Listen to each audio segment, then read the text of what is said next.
સૌરાષ્ટ્રની ભૂમિમાં મહાભારત અને રામાયણ સાથે જોડાયેલા અનેક ધાર્મિક સ્થળો જોવા મળે છે। રાજકોટ જિલ્લાના ધોરાજી તાલુકાના પાટણવાવ નજીક ઓસમ નામનો ડુંગર આવેલો છે। લોકવાયકા મુજબ મહાભારતના સમયમાં પાંડવો વનવાસ દરમિયાન આ ઓસમ ડુંગર પર સમય વિતાવેલો હોવાનું માનવામાં આવે છે।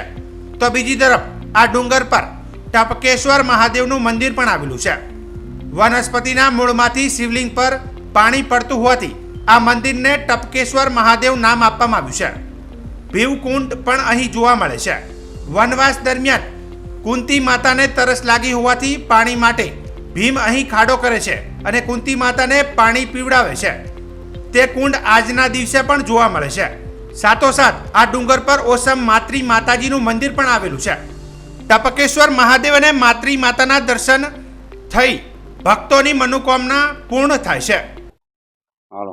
ઓસમ પર્વત રાજકોટ જિલ્લાના ધોરાજી તાલુકાના પાટણ ગામમાં આવેલ ઓસમ ડુંગર રાજકોટથી 120 કિલોમીટર, જામનગરથી 120 કિલોમીટર, પોરબંદરથી 120 કિલોમીટર, ધોરાજીથી 22 કિલોમીટર દૂર આવેલ ઓસમ ડુંગર ટપકેશ્વર મહાદેવ મંદિરના પૂજારી શ્રી વિનોદભાઈ પાઠક બોલું। અત્યારે ટપકેશ્વર મહાદેવ મંદિર ઉપર કુદરતી વનસ્પતિના મૂળિયામાંથી ગળાઈને પાણી આવે। ટપક ટપક પડે ટપકેશ્વર મહાદેવ મહાભારતની ભૂમિની અંદર પાંડવો રહી ગયા।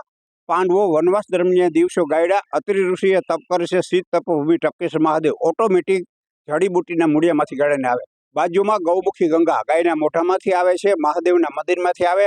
સામેની સાઈડમાં ભીમની થાળી, સામેની ટોચ ઉપર ઓસમ માત્રી માતાજી બિરાજમાન છે। જે કોઈ માત્રી માતા અને ટપકેશ્વર દાદાના દર્શન કરશે તેને માત્રી માતા અને ટપકેશ્વર દાદા એની પણ મનોકામના પૂર્ણ કરશે। જય ટપકેશ્વર મહાદેવ। શ્રાવણ માસના અંતિમ રવિવારે લોકો ટપકેશ્વર મહાદેવના દર્શનાર્થે મોટી સંખ્યામાં ઉમટી પડ્યા હતા। સાથોસાથ વરસાદ બાદ ઓસમ ડુંગર 16 કલાએ ખીલી ઉઠ્યો છે। ચોતરફ હરિયાળી હરિયાળી જોવા મળી રહી છે, જેના કારણે લોકો કુદરતના ખોળે મજા માણવા આવી પહોંચ્યા હતા। પહેલાથી જ બોલું ને, મારું નામ સોલંકી દીપાલી રાહુલભાઈ છે।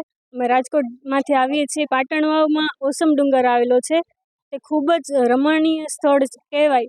ત્યાં ટપકેશ્વર મહાદેવનું મંદિર છે, ગોમુખ છે, ભીમની થાળી વગેરે ઓસમ ડુંગર ઉપર જોવા મળે છે। આ ખૂબ રમણીય અને આનંદમય સ્થળ છે। ત્યાં ફરવાલાયક સ્થળ સારામાં સારું કહેવાય તો છે ટ્રેકિંગ છે। પછી જોવા જઈએ તો અલગ અલગ ઝાડ પાંદડા વગેરે જોવા મળે છે, જેનાથી આમ નેચર વ્યૂ હોય તે સારો છે। અમે વિડીયોઝ જોઈ અને સાંભળીને આવ્યા હતા, તેનાથી પણ આમ ખૂબ રિયાલિટીમાં મજા આવે એવું છે। અહીંયા આવીને એકદમ નેચરલના મતલબ કેમ નેચરલની જગ્યાએ આવ્યા હોઈએ, કુદરતના ખોળામાં હોય એવી ખૂબ આનંદમય જગ્યા અને રમણીય જગ્યા લાગે છે।